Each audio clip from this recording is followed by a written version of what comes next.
Welcome back to Coffee and Conversation. And for all you Audie fans, he is asleep in the bedroom. He is sulking because I moved his food dish off the counter and put it down on the floor. I know. In the same spot where I used to feed the dog, because Audie he's always gotten his water from the dog's dish anyway. It always tastes better when you're stealing it from the dog, and that's an old habit he got into. He also begs for water from the kitchen, bathroom sinks. He'll hop up on the counter and say, "Turn on the water for me." And if I leave a bowl, a pan, anything, if I leave water on the counter, he will steal that too, because apparently he's not just a cat. He's actually a little criminal kitty who likes to take other people's water. But I thought that would be a little bit easier because he was starting to make a really serious mess on the counter, and I just got tired of cleaning it up. So he's angry with me because I have relegated him to the floor like a dog. And he has been hopping back up on the counter to get his food on the counter like he is used to. But I have just had it with cleaning up the mess, because as we have been going through the cat food wars, he has been getting pickier and pickier. So I can't blame the cat for this. I'm doing it. I will have 3 or 4 separate dishes of food out for him, and if he starts throwing those all over the counter, it's a serious mess.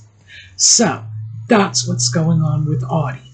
I have a feeling once he figures out I'm filming a video, he'll be out to make his appearance, so I guess we'll just have to wait and see. All right, we're going to take a quick break for the intro, and we will be right back.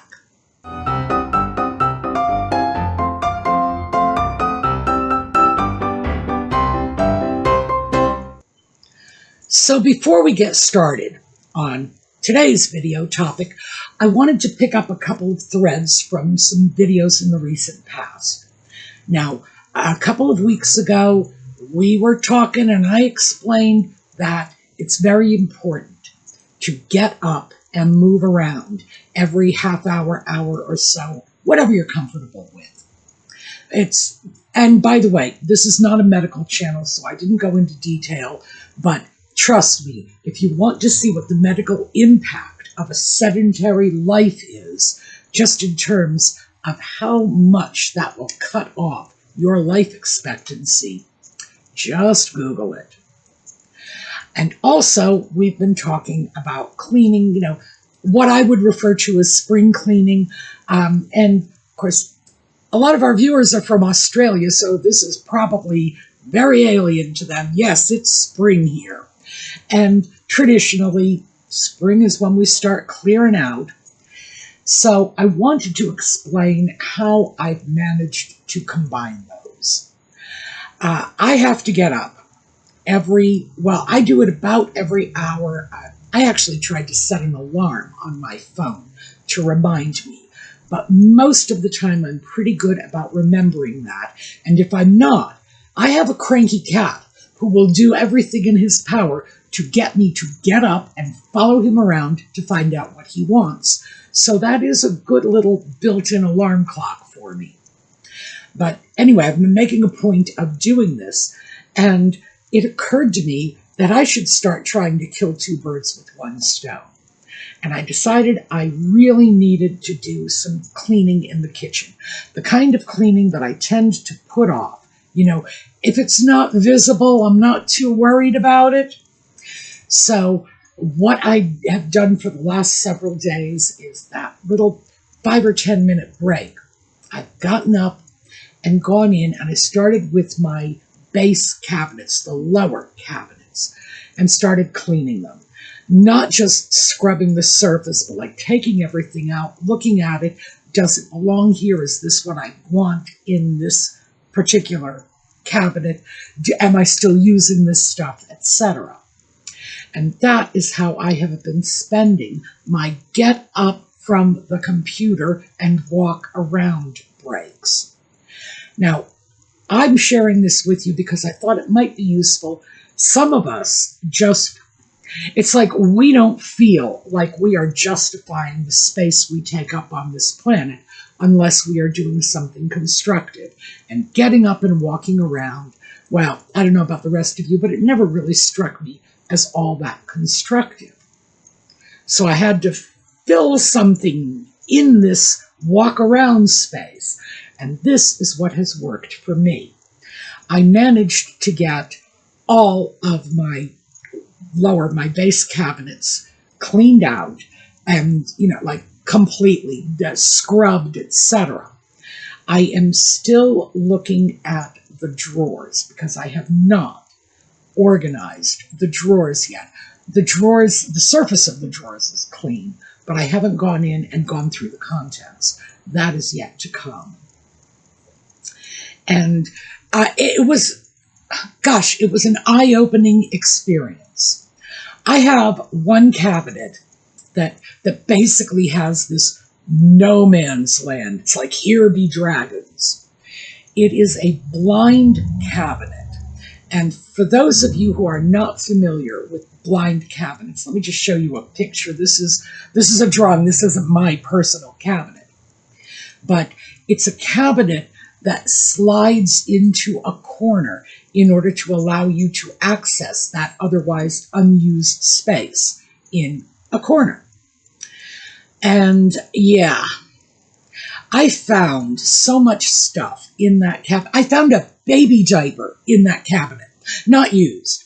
And I know I put it there because it was all folded up nicely and it was in a little baggie. So yeah, this was definitely a diaper I put in there. I have no idea how long it's been there. It has to have been years because I don't even know what baby that diaper went to. I also found a whole bunch of Audie's former cat food dishes. Audie, oh wait, I got it right here. Here we go. This is Audie's current cat food dish. And this is a nice piece of Asian china. It's not antique. It's vintage, but not antique. It's Tamil vert. It's a very pretty piece, at least I think. And because there's a lot of green in it, it goes well with my kitchen, which is decorated around my green stove.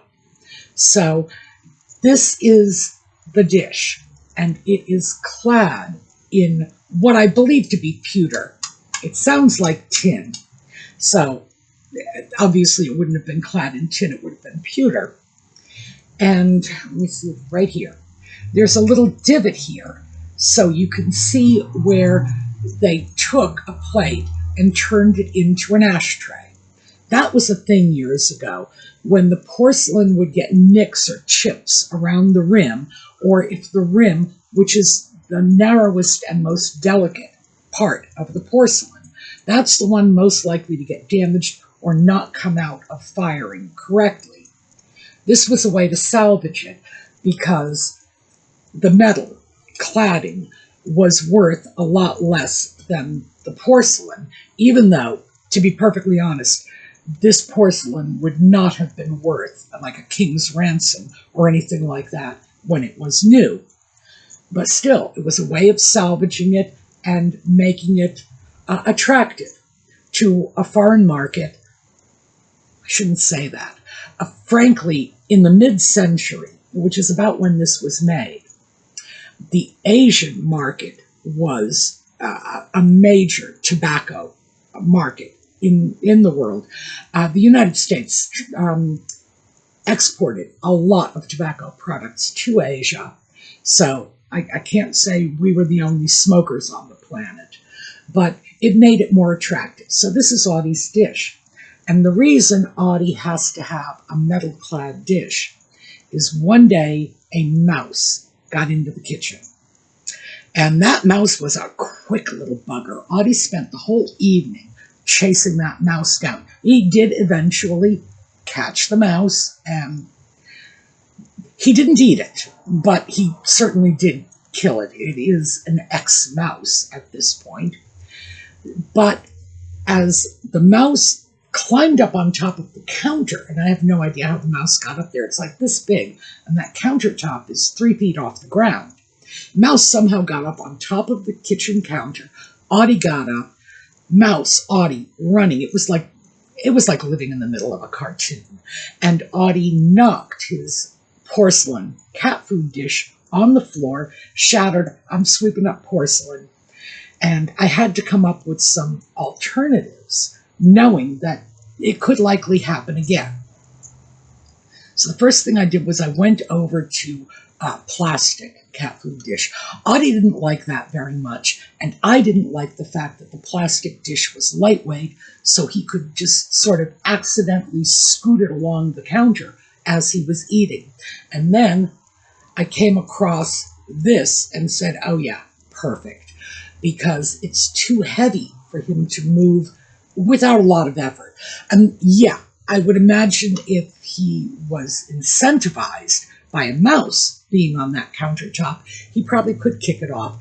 But because it's got the metal cladding, it's far less likely to break. So that's how this became Audie's cat food dish.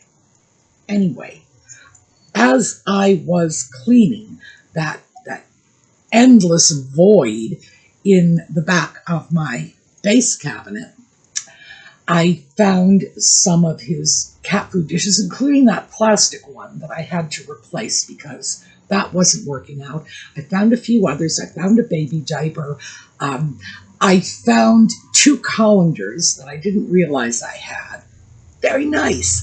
And I found a couple of porcelain berry boxes. Again, very nice.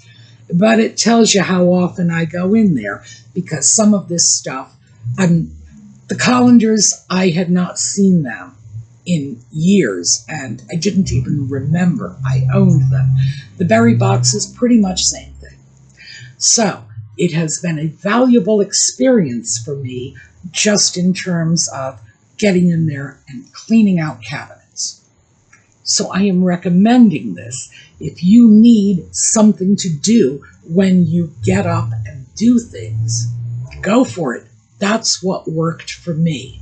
And obviously, you know, 2 birds with 1 stone. I'm doing something that's good for my health by getting my butt up and moving and not just sitting, because it really is a health hazard, frankly. And I'm also getting my kitchen cleaned, especially things that I would be likely to shove on the back burner if left to my own devices. So, win-win. Now, let's get back to, well, we're not even getting back to what I was going to start talking about because I haven't started yet. I told you we were going to continue talking about grocery prices. But in the meantime, I've had a week to do a little bit of research. And I wanted to share a few figures with you. First, and this is number 1, and this, I believe, is what has prompted my whole let's look at our grocery shopping. Grocery prices have risen 30% since 2020. So that is like 5 years, because remember, the figures for 2020 would have come out in early 2021, and we are in early 2026. 30% in 5 years. That is crazy. So I started looking into, well, you know, research. You know I'm going to go down the rabbit hole. Why? I understand that 2020 we had all kinds of problems, and I think worldwide, I believe the entire planet probably lost about maybe as much as a full third of its gross domestic product from that. Everybody shut down, everything shut down, manufacturing, transportation. Yes, we should have had effects from that. 5 years later, why have we not recovered? Why are we not moving away from that? Well, we're not. We are now back to inflation at its normal 2 to 3% rate. At least that's what they're telling us. And I started looking at what they are saying about why prices have continued to remain high. And frankly, I don't think the lockdown in 2020 was sufficient to explain such a massive jump in prices. Especially when you look at this historically, we don't see massive price hikes unless, we're actively at war. And the reasons for that are civilian populations and manufacturing. Well, civilian populations off fighting, manufacturing, retooling to further the war effort, etc. There are a lot of good explanations for that. But I can't find a good explanation for why prices are 30% higher than they were 5 years ago. The explanations that are forwarded are things like the war in Ukraine. What? Why would that impact grocery prices in the United States? I understand why it might impact grocery prices in Europe, because that does interrupt oil distribution. I get that part. That is not, we don't get our oil from Russia, so not sure why that would impact us. And certainly, we do not get our food from Russia. Interestingly enough, the sources I found were citing things like the war in Ukraine reducing exports from Ukraine and Russia. We export groceries to places like the Ukraine and Russia. So that doesn't make a lot of sense. I have a feeling, and this is not tinfoil hat time, it's just, it is normal that information will filter through over time. So, no, put the tinfoil away, we're not going there. But I don't think we're getting accurate information yet, because the war in Ukraine should not be affecting American grocery prices. We do not rely on them for wheat, which is their major export. And secondarily, and fertilizer. Fertilizer is another major export, but we never got more than maybe 15 to 20% of our fertilizer or the raw materials we need to make fertilizer from that part of the world. We either produce it ourselves or we get it from our neighbors to the north, because Canada is a great exporter of fertilizer. So yes, our land remains fertile thanks to imports from our friends to the north. So I don't know why. I do know that the information that is out there simply does not strike me as reliable. What I believe is happening, and this is just my opinion, is that once prices go up, they just don't come back down again. It's always been that way. People had the opportunity during COVID to raise prices while doing less work, while putting forth less effort. Because remember, that was the whole reason prices went up in the first place, because the world was forced to stop working. And I think that got good to some people. So I would have to say that is my personal opinion, that this is not any price rise due to rise in expenses. It is a price rise due to increases in profit margins. And I can't say I really fault that, because retail grocery profit margins are always low. They've never been very high, and I believe they're at around 3 to 4%. That's their profit margin. That is, gosh, that is razor thin when you consider profit margins in other industries. So I don't know. I'm still going to be researching that. But another bit of research I came up with is the average American spends approximately, keep in mind, there are a lot of caveats on this, approximately $350 a month on groceries per person. So, the caveats. Well, when I look at those figures, because I haven't been able to actually look at the research studies myself, I have a number of questions. Does that mean that they are including meals that are ordered in or eaten at restaurants? Are they including that in groceries? If they are not, and the food is coming from somewhere else, grocery consumption could in fact be higher. If they are, grocery prices could be lower because prepared foods like that are more expensive. So I look at this information and I think I just want to know a lot more about how they got their figures. Nevertheless, we are going to take $350 a month as our working figure. Maybe that will resonate with you, maybe it won't.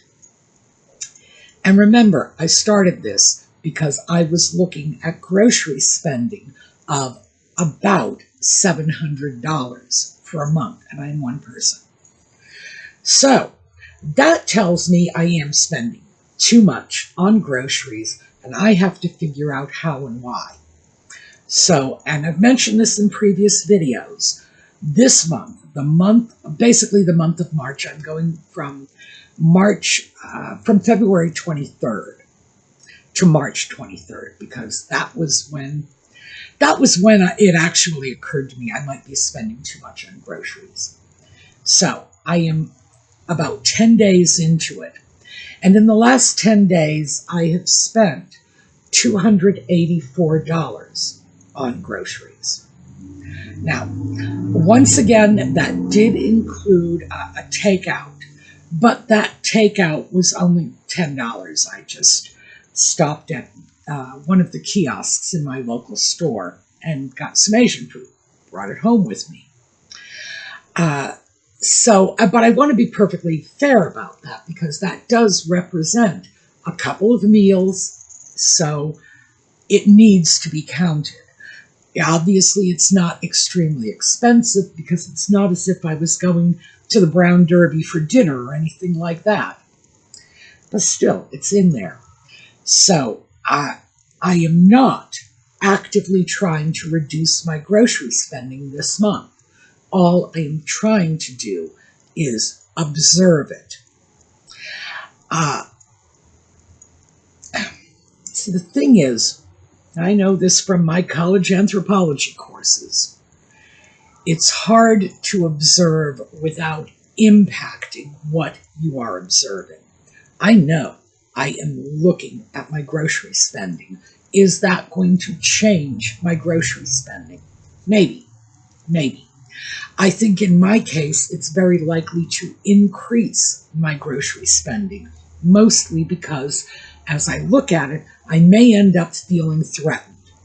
And when I feel emotionally threatened, you know what I do. I shop. So yeah, because my happy place is in the retail sphere. So am I like stockpiling food because I'm looking at this now and I'm feeling threatened? Maybe. I don't know. I do know that I'm trying hard not to let this impact what's going on for me. But yeah, 10 days, close to $300. Last month, $700. If I keep up at this rate, when we hit March 23rd, I will have spent close to $1,000 this month on groceries, which would be 30% more than I spent last month. So yeah, that's problematic. But I am still looking at this in the overall context. Is my grocery shopping really twice as much as it is for other people? Could be, and actually could be. I don't feel that the reasons that it might be higher are enough to override the reasons it might be lower. But I do not do a great deal of cooking here. at home. I really don't. Left to my own devices, I am very likely to simply open a can or make a grilled cheese sandwich. Now, hardly anybody's idea of, well, actually, it's my idea of cooking. But I am very much inclined not to cook when I can avoid it. So I don't know. I don't know where this is going to sift out. But I thought I would at least give you the overview of what's going on so that you have the research I have, 30% more than it was in 2020.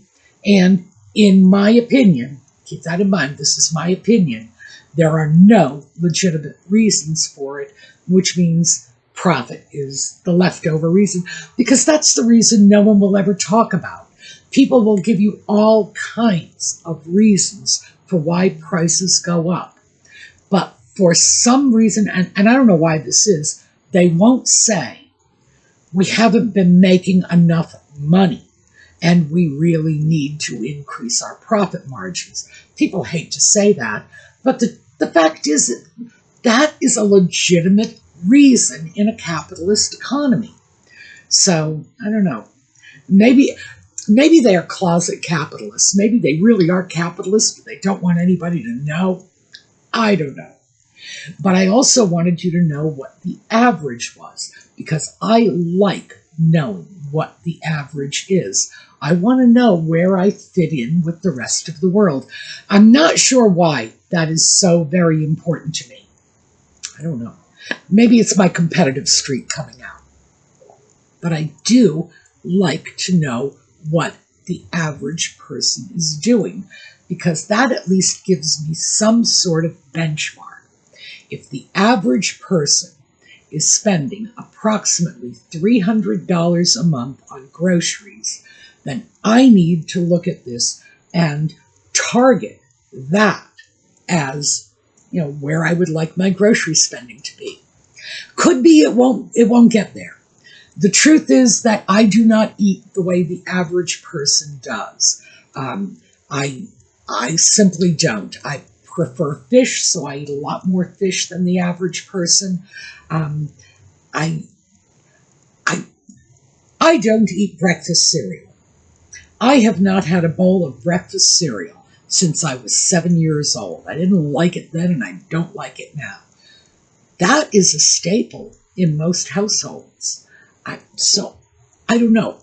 I'm probably not average. Does that mean that my grocery bill is going to be higher? If it is, can I get it into line with what the average person is spending on groceries? If I can, then I probably should. And what happens if I can't? And I don't know, because I'm not there yet. But I just thought we would take these numbers, look at it. We've got a comment section. Let me know. Do you feel your grocery prices are a third more than they were 5 years ago? Because I know I think they are. I imagine those of you who have a lot of beef in your diet are probably saying, hey, wait a minute, that's not even close to the increases we've seen. And that would be true because beef prices have gone up higher than most other prices. It could be if you are a vegetarian, you might think, oh, well, I haven't noticed a 30% increase. For me, it's more like only 20%.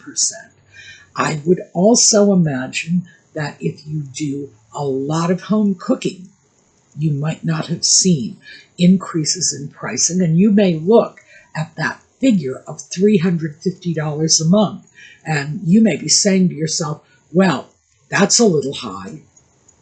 By the same token, if you are calling DoorDash every 20 minutes, you might look at $350 and say, I don't buy anywhere near that much in groceries, without considering that, the food that you are bringing in that's prepared, delivered, etc., should probably be thrown into that general grocery category because it is food that is being used to feed you.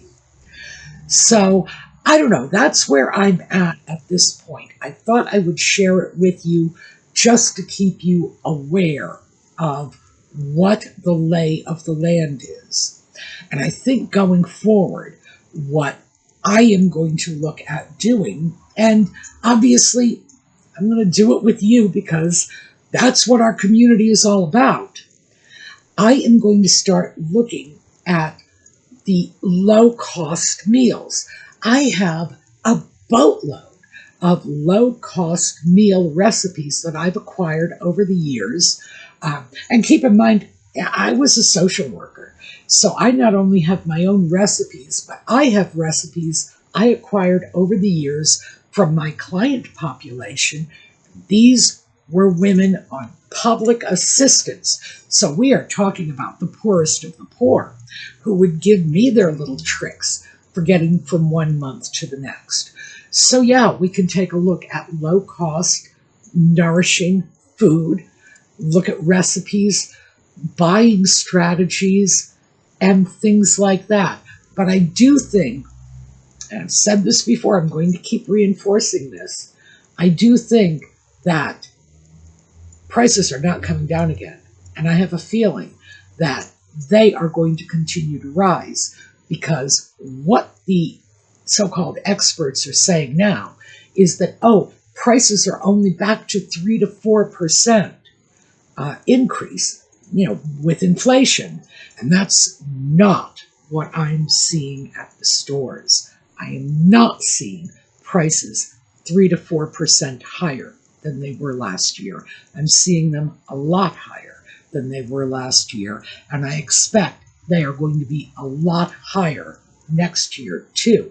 So again, this is the time to sort these things out, prepare, make changes gradually, because no one wants to get stuck suddenly going into the store, looking at things saying, I can't afford groceries this month. If we've already got a good stockpile of affordable recipes, affordable alternatives to some of our favorite foods, if we have that, remember, knowledge is power.